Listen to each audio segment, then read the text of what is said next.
దేవుని వాక్యమును ఆత్మ ఖడ్గమును ధరించుకొనుడి. ఎఫెసీయులకు రాసిన పత్రిక 6:17. రెండంచుల ఖడ్గము వాక్యానికి సాదృశ్యం. ఆత్మ ఖడ్గం పరిశుద్ధాత్మకు సాదృశ్యం. శోధన సహించుటకు, కీడును జయించుటకు, అపవాదిని ఎదిరించుటకు, చీకటి శక్తులను కూర్చుటకు దేవుని వాక్యపు ఆత్మ ఖడ్గమును ధరించాలి. చూపు ద్వారా, క్రియ ద్వారా, తలంపు ద్వారా, మనస్సు ద్వారా, వినికిడి ద్వారా, ప్రాణాత్మ దేహం ద్వారా లోక మాలిన్యత అంటకుండా, పాపానికి శాపానికి గురి కాకుండా దేవుని వాక్యపు ఆత్మ ఖడ్గమును ధరించుకోవాలి.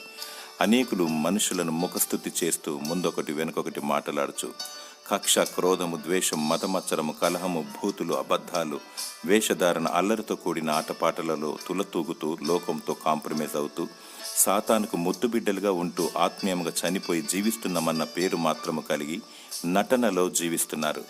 వేషధారణ బ్రతుకుకు స్వస్తి చెప్పు. దేవుని వాక్యమను రెండంచుల ఆత్మ ఖడ్గమును పట్టుకో. దేవుడు నీ పక్షాన యుద్ధం చేస్తాడు. దేవుడు నిన్ను ఆత్మీయంగా బ్రతికించునుగాక. ఆమెన్.